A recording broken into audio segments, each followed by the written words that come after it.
د رسول الله صلی الله علیه وسلم یو مشهور حدیث دی او یو ولغوندې جمله ده په هغې کې ډېره لویه فلسفه ده د انسان ډېره لویه کامیابۍ ته اشارت دی د حضور پاک په صفاتو کې یو صفت دا و چې دی په جوامع الکلمې خبره به یې وړی خو حکمتونه به پکې ډېرې یو حدیث ته زموږ علما ګڼ شمېر مسلې راوباسي دا یو حدیث دی دینه دا مسله راوځي دینه دا راوځي دینه دا راوځي دینه دا راوځي دا د رسول الله صلی الله علیه وسلم ښکلی صفت دی داسې د نور زموږ خبرې اوږدې وي مقصد پکې پټې وي او د حضور پاک خبرې لنډې وي مقصد پکې ډېرې لکه د یو مثال درته وایم د حضرت انس رضی الله عنه یو ماشوم رو پټینې راکوټې هغه سره بلبل و په هغې یې لوبې کولې بلبل مدینه شریفه کې ماشومان دا مرغۍ ساتي نو یو ځل حضور پاک هغه ته وفرمایل یا ابا عمر ما فعل النغیر دا ټوپ پوټې جملې وې یا ابا عمر ای د عمر پلاره عربۍ کې د ابو عمر دو معنی دي دا طالبان په پوهېږي عمر دا تصغیر د عمر دی او اب دا عربۍ ژبه کې د خاوند د صاحب په معنا هم مستعملیږي نو یو خدا چې ای د عمر پلاره دویم دا چې ای د لږ عمر خاونده دواړه معنی دی ما فعل النغیر بلبل دی څه کړ اوس دا پوټې ته کې تاسو واورئ لیکن زموږ علما د دې نه ډېرې مسلې راوباسي یو مسله چې دا راوباسي چې یو مشر ماشوم سره خوشطبي کولی شي دا د حضور پاک د انس د ورور سره خوشطبي وکړه ماشومانو سره خوشطبیتي کولی شي یو دا معلومه شوه دویم دا معلومه شوه چې په کلام کې دا په خبرو کې دا طالبان په پوهېږي داسې الفاظ راوړل چې د هغې یو بل سره اخر قافیه ردیف په شعر کې وي او فاصله ورته وایي داسې الفاظ راوړل چې هغه دا یو جمله د بل سره خشته ولګي پښتو کې زه څه ووایم یا ابا عمر دې کې مریر علی آخره کې یې وړی ما فعل النغیر آخر کې یې وړی یعنې داسې یو خبره د خولې نه ایستل چې مزېداره خشته داسې الفاظ دا هم د ایستی شي بل دې څه معلومه شوه بل دا معلومه شو چې په مدینه شریفه کې ښکار ساتلی شي بعضې حضرات وایي علما په مدینه کې نه بوټې پرې کې نه به ښکار ساتي دته وایي ابو عمیره بلبل دې څه که نو ګوره بلبل خو یو ښکار دی معلومیږي چې په مدینه شریفه کې یو سړی ښکار ساتلی شي دویم ښکار هم ساتلی شي هلکه ښکار مارغه ساتلی شي ګرش هم ساتلی او ساتلی شي د دې ماشوم مارغه ساته او پیغمبر علیه السلام ورته دا ونه وایي چې هلکه د مارغان ولې ساتې نه مارغه ساتلی شي خو یو خبره په مارغانو کې ووایه یو تاسې مارغه ساتلی داسې چې هغه مارغه سره خلک ظلم کوي زیاتې ورسره کوي دا بیا ګناه ده او یو داسې قسم مارغانې په دې مرغو کې شته چې هغه دې پرېښودل د پیشوګانې خوري هغه که د دې فصل کې پرېښودل دا نور حیوانات یې خوري اوس داسې مارغان که یو سړی وله غټه پنجره جوړه کړي چې تکلیف ودنې او خوراک به له ورکوي بلکل ساتلی شي یا کمترې ساتلې کمترې خو څوک به زور نه کوي کمتره پاسي وګرځي واپس هغه خپل ځای له راشي دا خیر دې پروا نه شته خو زما وروڼو یو خبره په ښکار کې شته ګورئ نبي علیه السلام فرمایي چې څوک هم د ښکار شوق کوي ده کې به د عبادت نه او د خدای د ذکر نه غفلت پیدا کېږي ښکاري سړی هر وخت په دې سوچ کې چې زه به کله ښکار له ځم دا ښکار به کله کوم هلته ښکار دی او دلته رمانځه وخت شو اوهو که دا مونځ کوم خو دا مرغۍ رانه بېدرکه کېږي راشه ورپسې ځه ګرځي ورپسې دا ځې پرې کوي په جالونه ما دا جال مې غورځولی دی که دا اوس نه راکاږم خو دا کبان رانه خرابېږي او هلته رمانځه وخت دی ذکر د الله یاد مغز دې نه غفلت پیدا کوي خو دونه معلومه شوه که یو سړی په دې ښکار ظلم نه کوي زیاتې پرې نه کوي خوراک اوبه وله پوره ورکوي او دې ساتي نو ساتلی شي دې حدیث دا معلومه شوه بل دې څه معلومه شوه بل دا چې یو ماشوم دی لا واده هم نرې کړی او هغه ته وایي د پلانکي پلاره زموږ دا طالبان په پوهېږي دې ته حسن تفاول وایي حضور پاک یا ابا عمر ای د عمر پلاره څه مطلب چې خدای دې دله زوی درکړي ښځه به درکړي ځواني دې درکړي زوی دې درکړي د هغه به عمري حضرت اوس د عمر پلار وی نو په هلکانه کې او په ماشوموالي کې دې ته عربیان کونیه وایي دې ښودی شي بل ته څه معلومه شوه د رسول الله مبارک یو پیشنګویي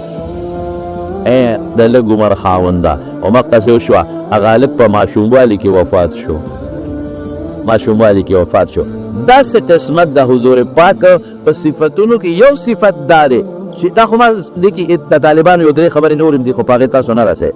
دا لمرونو د پیغمبر علیه السلام صفت و چې خبره به لږه وه الفاظ به لږو مقصد به پکې ډېر زیات. نو د یو حدیث اوس فرمایلی چې دې درته وی لا یؤمن احدکم حتی یکون هواه تبعا لما جئت به. وی هرې پورې یو سړی سوچه مسلمان نشي جوړېدی چې خواهش د دین تابع کړي. ما جئت به قرآن سنت، ما چې کوم څیز راوړی دی قرآن او سنت چې د خپل خواهشات د هغې تابع کړي دا مسلمان، او که د خپل خواهشات یې د دې تابع نه کړل دا د مسلمانۍ د رنګ نه او د مسلمانۍ د خوشبو نه او د اسلام د حسن نه او د اسلام د خشته کلي صادر نه دی بار ووته. په زمانو د دې مختلف قسمونه دي. نن موږ څه چل شروع کړی دی؟ نن ټول د خواهشاتو جنګ. نن شریعت یو طرف ته کړی دی، موږ خواهش مو مخکې کړی دی.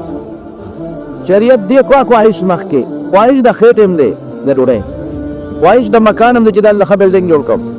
خواهش د موټر هم دی چې د الله ښه موټر هغې نه ښه موټر هغې نه ښه والم،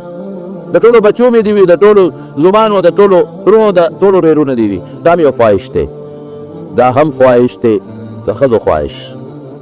مختلف د خواهشاتو یو فهرست د موږ په دې سترګو کې پروت دی. دین مو یو طرف ته کړی دی، خواهش بل طرف ته کړی دی.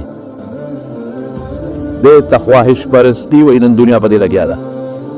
نن سهار نه پلار ماشومان پاسئ، مونځ ورته نه ښیي، ذکر ورته نه ښیي، د خوب د پاسېدو کلمه ورته نه ښیي، مونځ ورته نه ښیي، خدای ورته نه ښیي، عقیده ورته نه ښیي، اخلاق ورته نه ښیي. بل ساله شبه بچې سکول ناوخته دی، هله ګاډی را روان دی بچې شبه سکول ناوخته دی، هله دا ماشوم پوزه بیلي جاړي نه نه شبه بچې شبه جامې ورته واچي، پتلون ورته ور واچوي او یا موټر کې کښېنوي بوځي یا چا وسره سي یا ګاډي کې ورته پیسې ورکوي ټرانسپورټ فیس او هغه سکول ته روانې دي. او مازدیګر چې بیا راشي بچې پاړې دې روا بچې سکول کې درته څو خل ټیوشن ولا نیسه دا تپوس نه کوي بچې ماسپښین مونځ، مازدیګر مونځ، ماښام مونځ، ماسخوتن مونځ. الله ته هم مخکول پکار دي که نه دي؟ الله یې ټول بچې مونږ په دغې لین ورچولې دي چې پیسه وګټه. بچې ګورې چې خر د خره کمي نو څه شی دی؟ غوږ یې د پرېښودی دی. دا به زمونږ مخکې متل خولی دی. اتره زوی ته دې وګوره که نه څنګه باندې جوړه کړې ده. هغه ماما زوی ته دې وګوره که نه، هغه ونډي ته دې وګوره که نه څنګه مزېداره بټله ده، څنګه موټر دی. هله بچې تکړه شه ګورې خر د خره کمې غوږ یې د پرېښودی تکړه شه. هغه په سوچ کې پروت دی چې زه څنګه پیسه پیدا کړم، د چا جیب وه غلا وکړم، سرکاري نوکرۍ کې کرپشن وکړم، رشوت والم، دکاندار ګډون وکړم، دوکه وکړم، ډاک وم، خو چې څوک حلال کړم پیسه پیدا کړم، خو چې هغه تربور نه یو دوه ګزه اوچته بنده جوړه کړم. د هغه نه هغه بقاته اعلی مزېدار موټر والو د هغه ذهن کې د ماشوم دا ذهن سپیني دا دماغ پاکي دا ولې موږ دقې نه ډک کړي دي. په دغه سوچ کې روان پیسه پیدا کوم په دې سوچونو فکرونو کې پروت دی. دا پلان کې مړ شو، جنازه لاړه، بګله پاتې شوه، عایش فرسي شو. سیستم نشته. فیسبوک دی او د ښځو تصویرونه دي،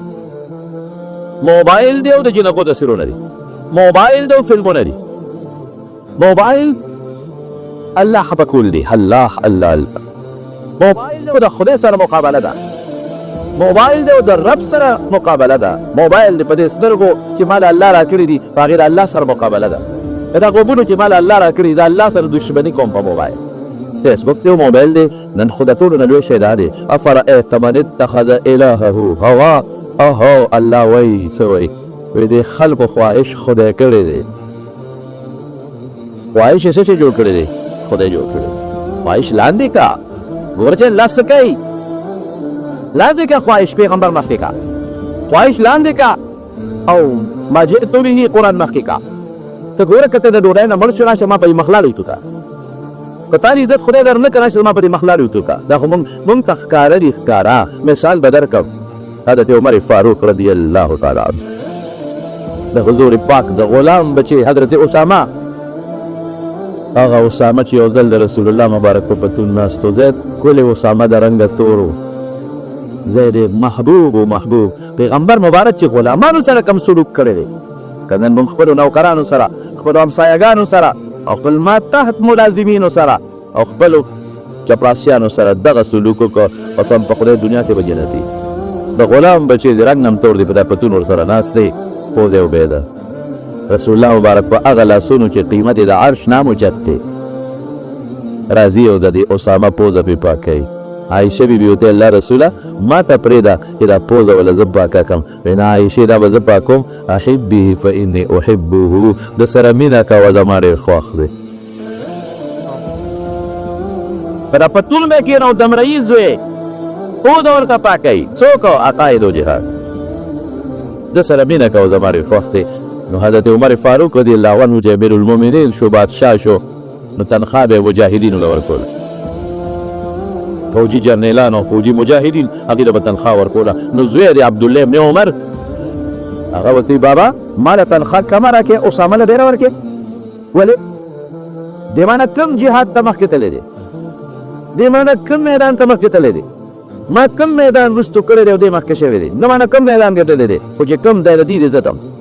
کوم میدان دی کې د وروستو دې مخکې دی دله ولې تنخواه زیاته ورکړې ما له کمه راکړې عمر ورته وایي عبدالله ابن عمر ته زما زوی زما محبوبې زما ښکلا یې دا د رسول الله مبارک ښکلا د رسول الله مبارک محبوب او د رسول الله مبارک ښکلا به زما په ښکلا مخکې وي که نه وبه کې داسې دې خواهش پرستۍ زمانه کې و کې داسې نه په خپله چرګ وخوري په خپله خوراک وخوري او چې کومې نوکر د چپړاسي د تچه خوروارو مخکې کیسه وخوره نه کېږه او دغه عبدالله دغه عمر فاروق دی صادرونه ولا رالل صادرونه نو تقسیمولې په مدینه کې نو چا ورته وی ستا بیبي ده د رسول الله مبارک نه سوی ده ام کلثوم بنت علي د علي لور د هغې له ورکه دا حضرت عمر په دې اخري زمانه کې حضرت علي ته وایي وی علي وی ستا لور د ام کلثوم ما ته به را په نکاح نه کې عمر مې زیات دی دا کشره ده وی ارمان مې لپاره کې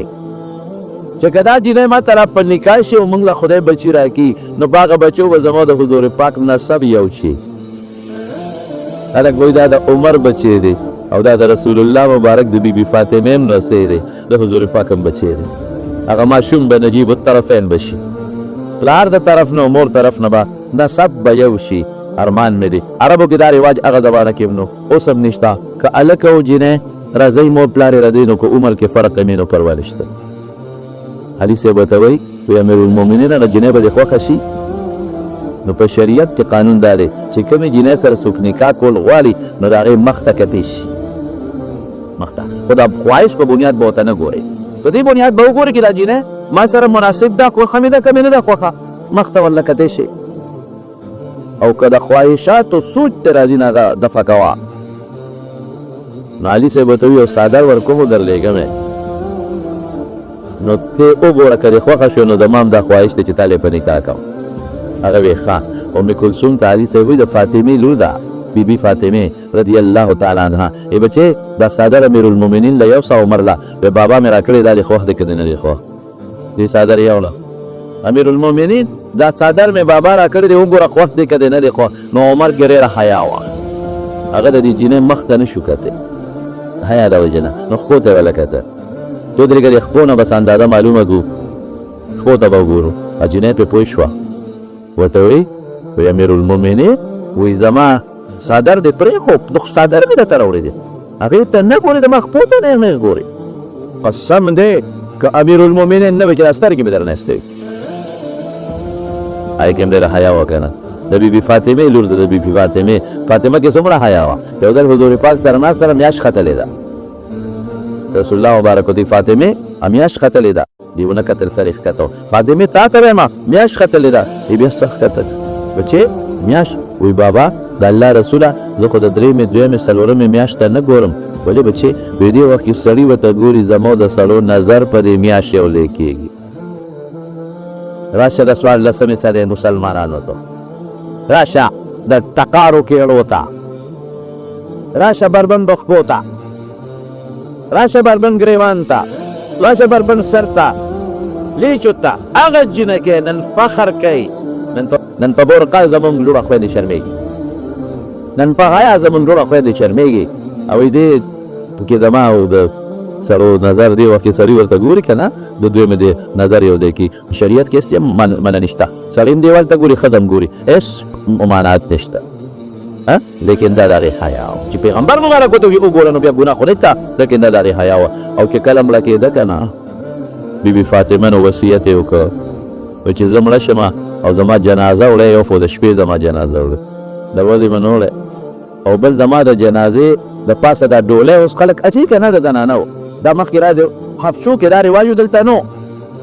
وی زما په کټ د پاسه به لرګي کېدی د لرګو د پاسه به څادر واچوی چې زما کفن هم څوک ونه ویني رسول الله مبارک لور ناجینۍ کې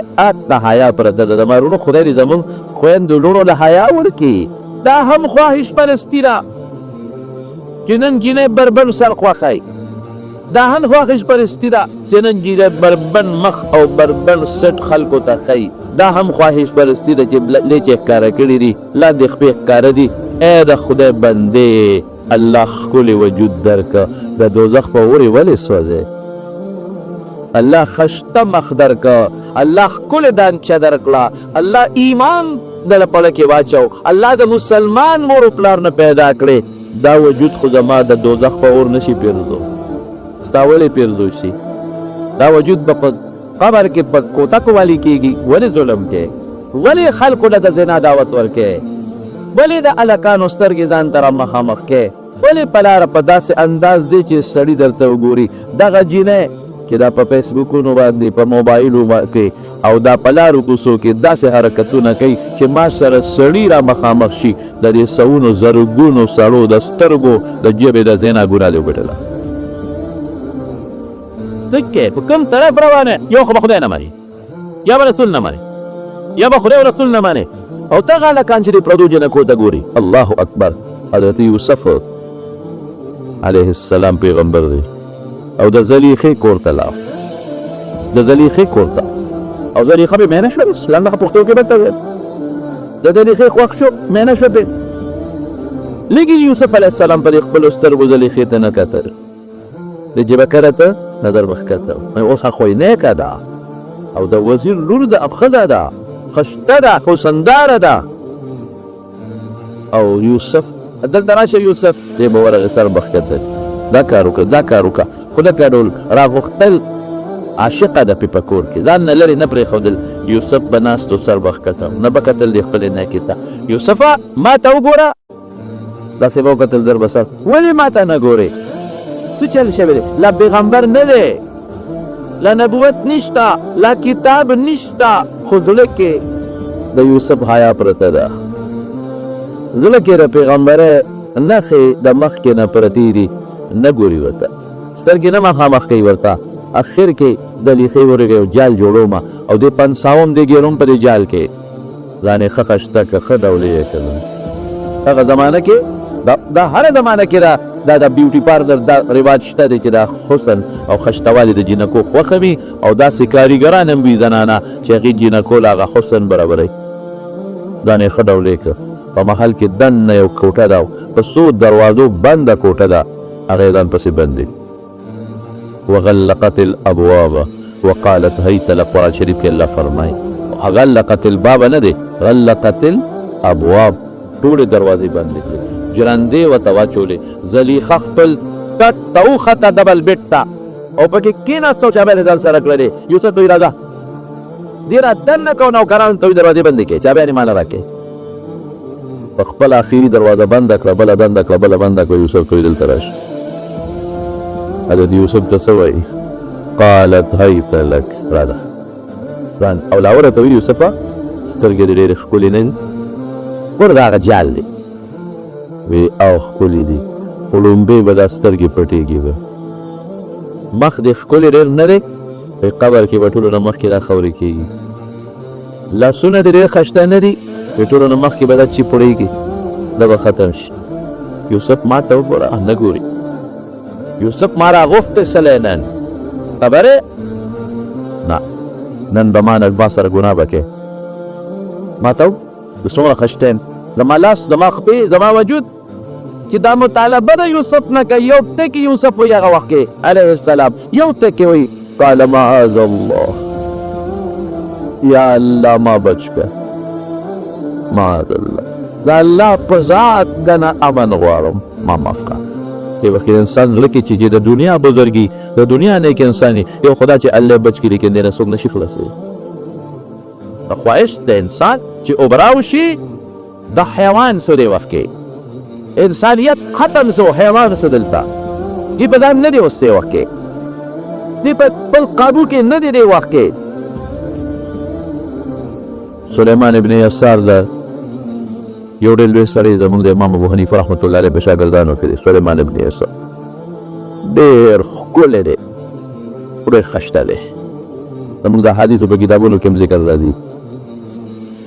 یو جینۍ ده چې هغه په دې علاقه کې د هغې نه ښکلې او خشته جینۍ بله نشته او سليمان ابن يسار یو ځای کې دې جینۍ سره ګیر شو مجبور شو یو ځای کې ناست و د جینۍ کې راغلو د جینۍ ورته مخکې نه جال تیار کړی ځان یې ورته اخیسته کړی او چې څنګه راننوت سليمان ابن يسار نه مطالبه د ګونو وکړه سليمان ابن يسار دقه ټکي وایي ما ته وګوره وایي څنګه خشته یم څنګه ښکلی یم نن به ما سره زما حاجت پوره کوې او ستا خواهش به زه پوره کوم نه دا چېرته کېږي دا نه کېږي او ما پسې خلک منتونه کوي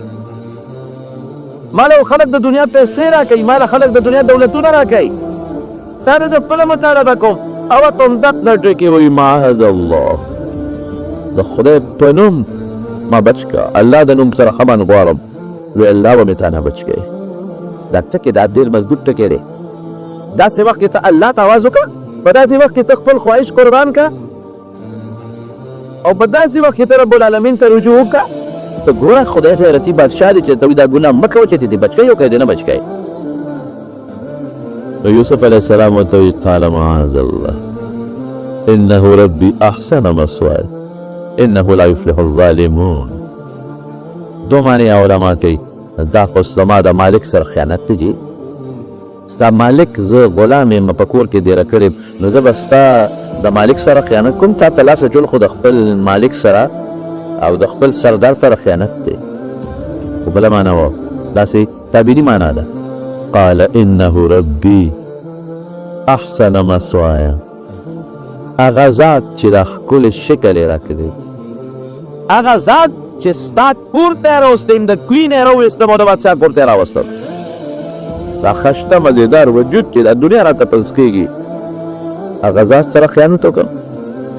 ظلم وکړم انه لا یفلح الظالمون ظالمان خو چاته نه کامیابېږي وی پرېږدم دی نه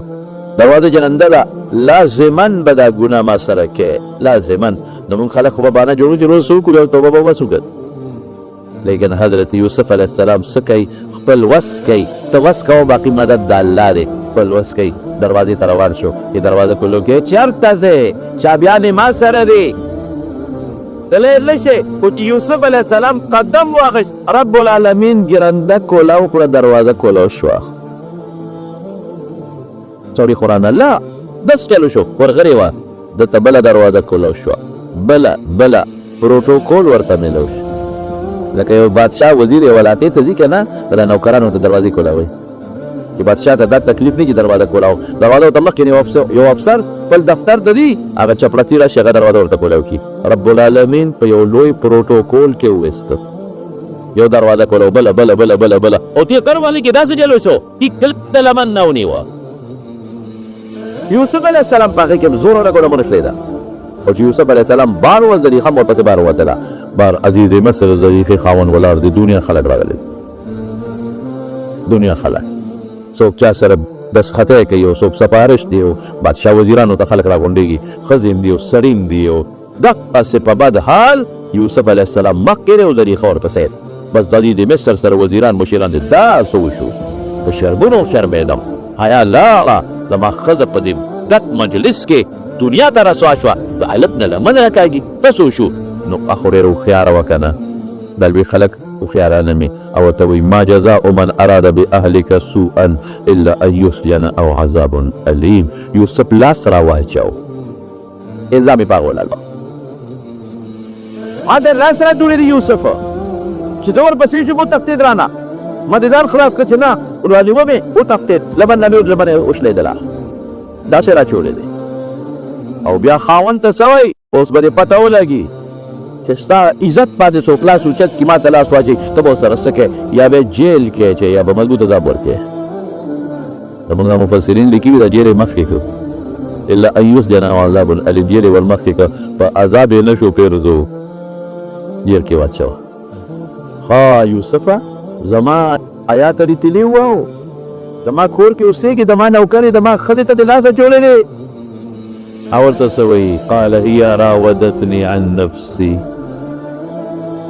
بادشاه سلامت دې لاس راچولې دی ما نه مطالبه وکړه دروازې بندې کړې وې زه ترې خلاص شوم اوس دا څه ته مني عقل ښه دروازه چې بنده شوه رالې څنګه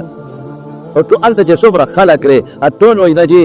دا بادشاه سلامت او داسې موقع کې خلک بیا د بادشاه مستم کوي بادشاه سلامت بیبي پاکه ده ښه بیبي پاکه دروانې ده دا کوم ځای کې دي چې دروازه کولاویږي او دې ته رامنډوي دروازه بنده شي بیا دې راتښتېدی شي الله پاک ګوره مدد کوي یو مدد یې دا وکړو چې ګناه نه بچ کړو دوی مدد یې څه وکړو دروازې ورته کوله وکړې درې مدد یې څه وکړو یو پروټوکول سره لاړ څلورم مدد یې څه وکړو څلورم الله پارسي کې حکمتي که دا خاوند ته خبره نه وه ښکاره شوې سبا د ریښې بیا مطالبه کوله بیا به کوله بیا به کوله ګیره به لاس به ورچاو ګناه کې به مبتلا کېږو اوس بل مدد څه کوي یو ښځه د هغې سره یو ماشوم بچی دی او د مور پې خوري یوسف په دې لاس راواچو د لاس راواچو هغه ماشوم د مور سینه پرېښودله وشهد شاهد من اهلها ان كان قميصه قد من قبل فصدقت إن كان قميصه قد من قبل فصدقت وهو من الكاذبين وإن كان قميصه قد من دبر فكذبت وهو من الصادقين إن كان قميصه قد من قبل فصدقت وهو من الكاذبين قميص ته یوسف وګوره چې مخکې نه شلېدلی کې وروستو که قمیص مخکې شلېدلي نو دا زلیخه رښتونې ده یوسف دروغجن دی د لاس واچوه هغې ته ځان خلاصو قمیص یې د مخکې نه شلېده او ان کان قمیصه قد من دبر فکذبت وهو من الصادقین او قمیص د شا نه شلېدلي نو دې ته تښتېده او دې رانیوه نو دا دروغجنه ده هغه رښتونې دی نو که دا خبره بل چا کړې وې نو خلکو به رد کړې وه خو ماشوم وکړه او د پيو ماشوم خبره وکړله نو ماشوم خو چې خبرې کوي الله طاقت ورکوي له ګویا یې خلکو ومنله وګوره د قمیص ته یوسف وګوره چې فلما رأى قمیصه قد من دبر قال انه من کیدکن ان کیدکن عظیم چې قمیص یو کت لاندې له شاته نه شلېدلي الله مدد وکړه که یې نه کوه یوسف حدیث مصر پوه شو زلیخه زیړه شوه رنګ یې زیړ شو او وزیر مصر پوه شو او ته څه وایي عزیز مصر زلیخې ته هغه ورته وایي ورته وایي انه من کیدکن یوسف اعرض عن هذا یوسف بس بلې خبره کاڼې کېده بس دا خبره چاته ونه کړي چې د ریښې لاس راچولې دی دا خبره دلته ختمه کړه واستغفري لذنبك انك كنت من الخاطئين زلیخې د خدای نه بخښنه وغواړه غلطي ستا ده نو زه به یم چې د مصر ډېر بېغیرته و دلا بے غیرت او دغه وخت کې بخښنه وغواړه ښه مضبوط د کټ بازو د زلیخې دا اوږې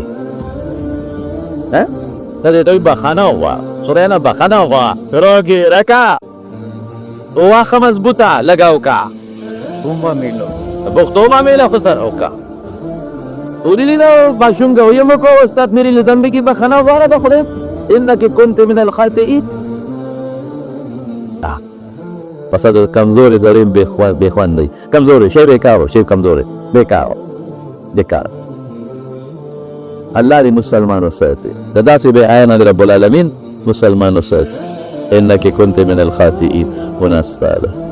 ماشوم په ذریعه الله صفا خو خیر زلی بیا د څه چل وکړو بیا جیل ته یې ولېږه خبره خوره شوه راس جیل ته یې ولېږه فلبث في السجن بضع سنين جیل کې پات او الله بیا خو قصه درا ټوله قصه درته نه کوم خو الله تعالی جیل لګلو کې حکمت دا چې الله بیا بادشاهي ولا ورکړو الله بادشاہ خبره مې پوری کول خواهش و قربانه الله مدد کوي خواهش و قربان کې الله مدد کوي په هندستان کې اوسره تیر شو هغه ته خلکو مشکی بابا وي داغه د وجود نه وداسې خوشبو تله لکه مشکو چای تاسو کو ودا تا ته ولې تاسو مشکی بابا وي تا نه خو تا ته خوشبو کوم نه پیدا کې تن خو تاسې خوشبو دي چې بادشاه نه زیاته خوشبو درنه روانه ده. وي دا ریشي پیتې مې خرڅولې د لارو کې دا پرتوغاښونه دا چې ریشي پیتې چې وي دا مې خرڅولې. یو ښځه ولاړه وه او هغې سره نوکره وه. نو نوکره راله وي چې دې دروازې ته را دننه شه زما نیکه درنه سودا کوي. نو اکثر دوی په غریبانان دروازې ته دننه شي. بعضې زنانه کور کې دارېدنې چې ور دننه شمه دروازې ته بس هغه ښځې فورا دروازه جرنده کړه او وایي زه ډېر زیات خشته وم چې هلک هم ډېر زیات خشته وم ډېر ښکلی وم چې دروازه جرنده کړه. وایي ما ته وایي چې ما سره بل دا ګناه کوې. وایي ما ورته وایي چې زه ګناه څه کوې ګناه ولې وکړم الله ولې خفه کړم رب خفه کړم. وایي پرېږدم دی چېرته ګناه به خامخا کوې او که ګناه نه کوې جنګ د سره کو پته چاړه دې مو او چیغې وام چې ما پسې لاس راوړ شرموم. مشکي بابا وایي چې ځواني مې وه اوس خدای پاک اوس ګوره د خواهش قربانول دې ته وایي. ما وایي چې ښه نو ما له اودسمات یې راغلی ټیک ده چې به نه پرېږدې را ګناه را باندې کې وکړه خو غصه اودسمات یې ډېر راغلی دی. نو وایي او ټیک ده خیر دی اودسمات کا لامبې هم لامبه خو نن پرېښودل نشته دا ګناه به راسره کوې په دې لاره تېرېږي زه دې وینم زما خوښې. وایي چې غسلخانې ته ننوتمه لوی اودسمات یې مې وکړ لوی اودسمات یې مې راواخېست په دا لاسونو به دا مخ مې ومږه. دې ته خواهش قربانول وایي. لا يؤمن احدكم حتى يكون هواه طبعا لما جئت به. رسول الله مبارک دقه وایي خواهش به د دین تابع کوې د اسلام به تابع کوې مذهب به د خواهش نه تابع کوې اسلام به د خواهش نه تابع کوې. ځان مې هر څه ومږلو چې راووتم چې دې ښځې وکتل وایي دا څه شی دی پار خدای دې پېغلو باسه ټول میدان دې ولره ځان دې په غلو هله دروازه کولاوه که چې ځیر لګي اوس دا څه مصیبت دی. دروازه راڅه کړه لاړم خوا کې غسلخانې ته ننوتم هلته مې ولمبل جامې مې لرې کړې ومې لمبل چې مې ولمبل او ځان نه مې هغه ګندګي لرې کړه حقه چې مې د وجود نه د مشکو خوشبو روانه ده څه پورې روانه او نن څه چل کړی خواهش پسې روان دي. مشکي بابا ته جوړ شو. مشکي بابا یو تابعي چې ته عیسائی بادشاه په جنګ کې ګیر کړو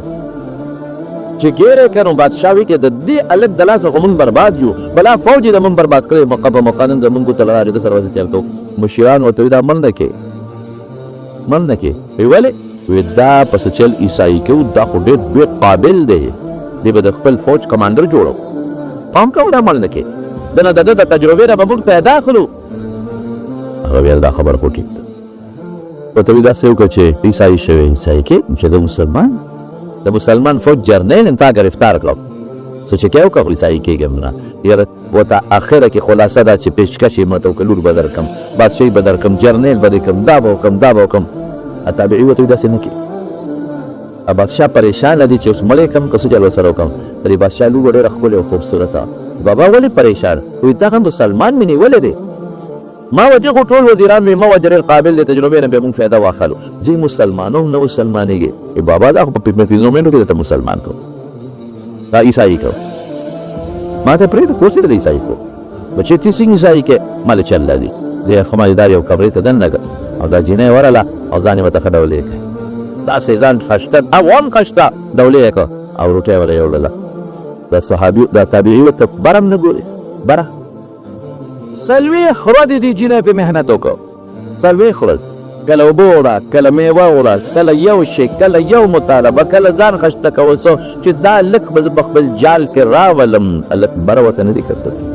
څلوېښت ورځې پس هغه جینۍ ورته وایي انسان یې که درنده حیوان یې زه خو چې په لاره ځم دنیا مارې تباه شو ته روځي زما خو د بادشاهانو بچي چې دي نو ما پسې لیوني شو زما په عشق پسې تا ته مې ځان څونه ډولې کو زه پسې راځم تاکې ته انسان یې که څه شی او ته یو انسان یې بیمارې که روغ یې روغ یې یا ولې الله نه یېرېږم که نن مې دا خپل خواهش تا به زه ولګوم الله به څه وایي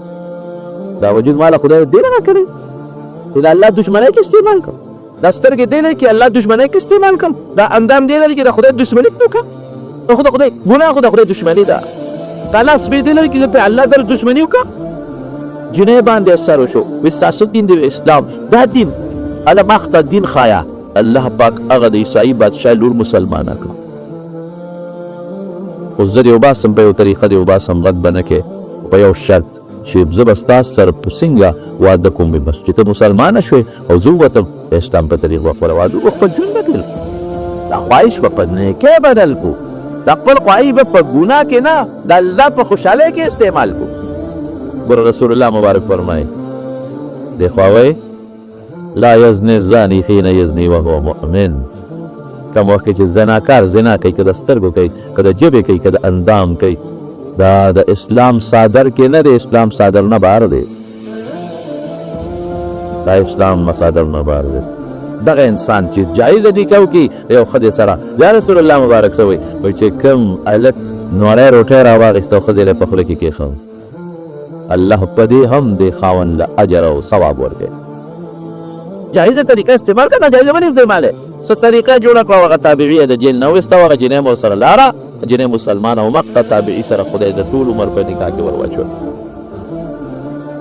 موږ نن خواهش خدای کړی دی خفه کېږي ما.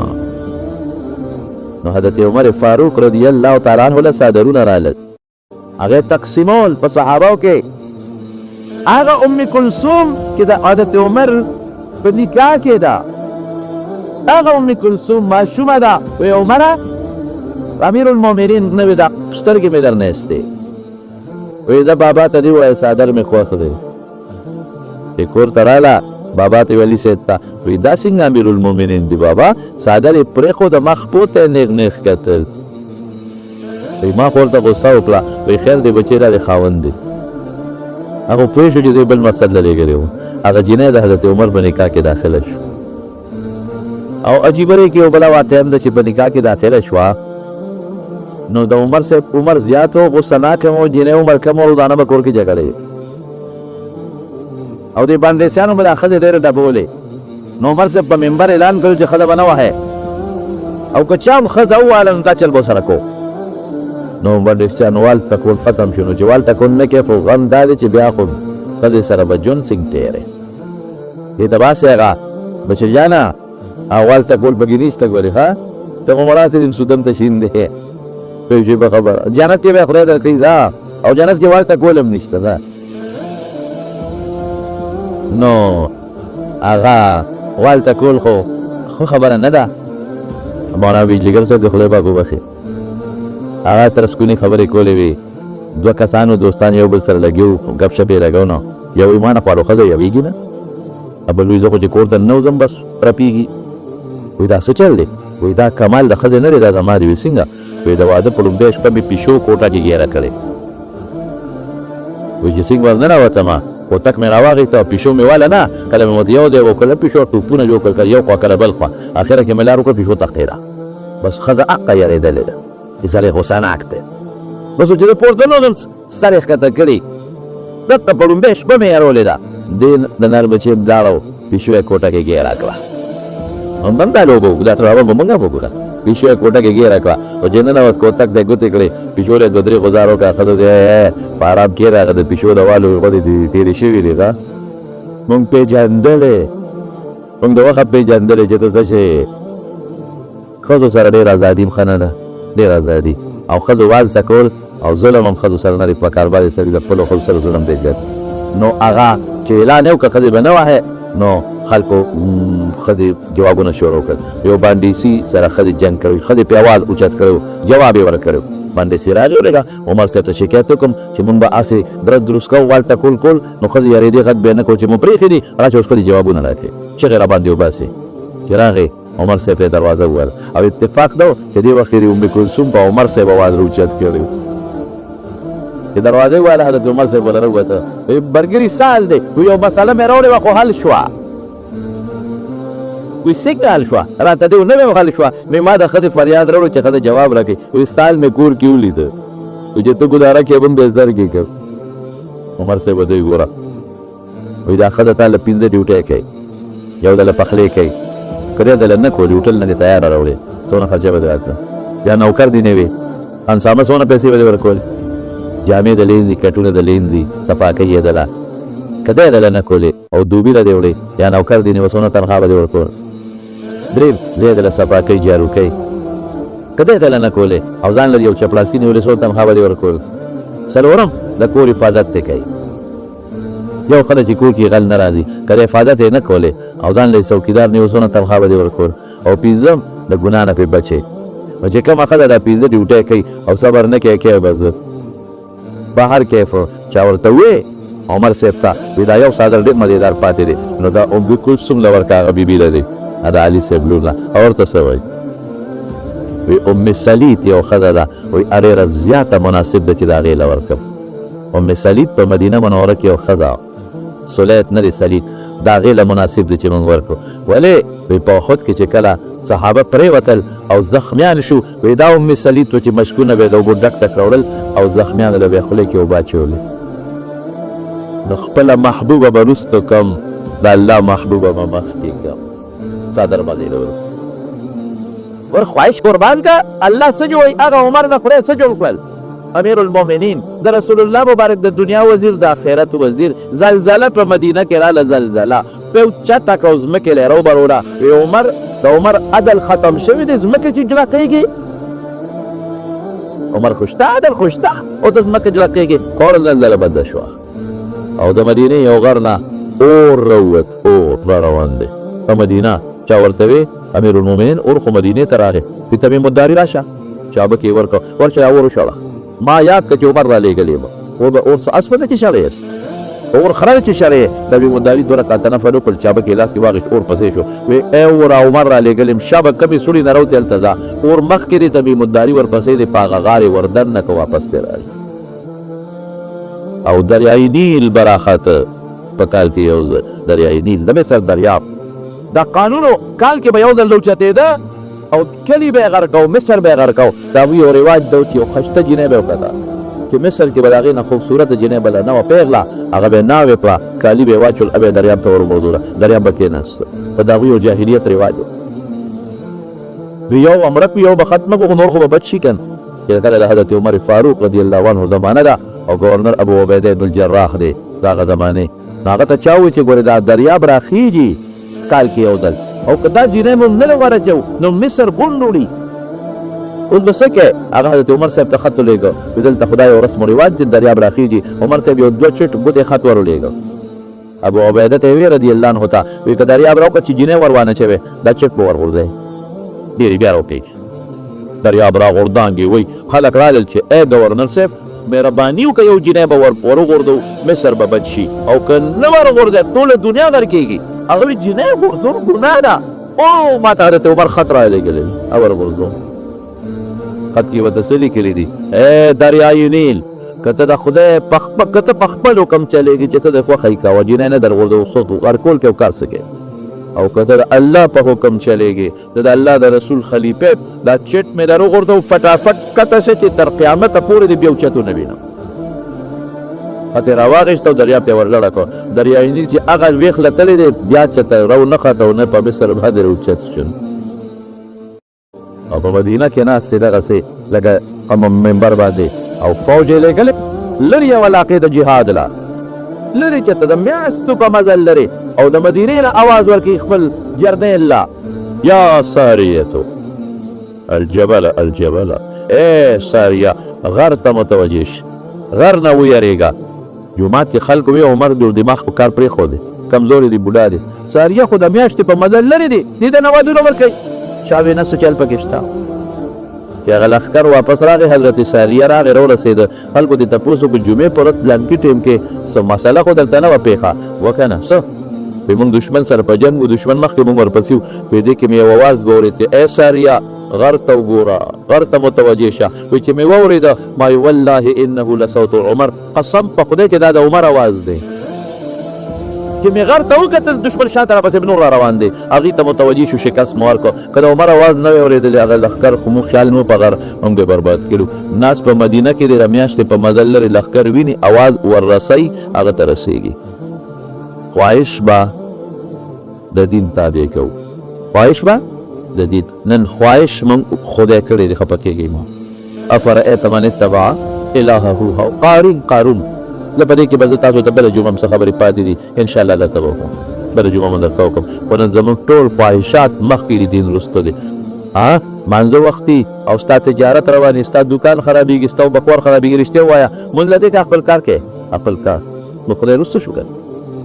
خدای وروسته نه شو بانګ ویل ته کې ته خپل لګې په موبایل خبرې کوې دلته وایي الله اکبر د الله عظمت بیانېږي ته وایې هلاو دا خواهش نه شو هلته تکبیر تحریمه ده پیغمبر وی را لاندې کا ته په موبایل هلته چا سره خبرې کوې دا خواهش مخکې نه شو خدای وروسته نه شو حرام کوما ډاکه کوما غلا مون کو دوکې مون کو 2 نمبر شیخ په 1 نمبر باندې خرڅو هغه پای مونږ نه خلاص نه پاره کې او چې هغه مسالې مونږ نه خلاص نه لري ګډون پکې کو دا خو ټول خواهش ته پاره ده د خېټې لپاره دا خېټه اسی او خبره کوم په اخره کې دا لاندې نه خبره ده الله لاندې پیدا کړی ده مونږ په سب کې نو مونږ دون عزت ورکړي الله وی دا عزت مو ورکو لاندې ده لاندې ده لاندې ده د خېټه کې د ګن پروت دی هغه خېټه چې خدای لاندې پیدا کړی ده ما په سر کې ټولې چې دا چې سر وجته نو خدای دا نه ګورم خېټه ته ګورم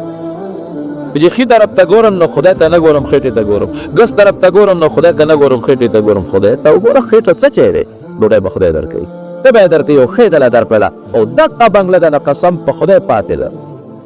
دغه جایرات درنه زما دي په خدای قسم یې پاتې دی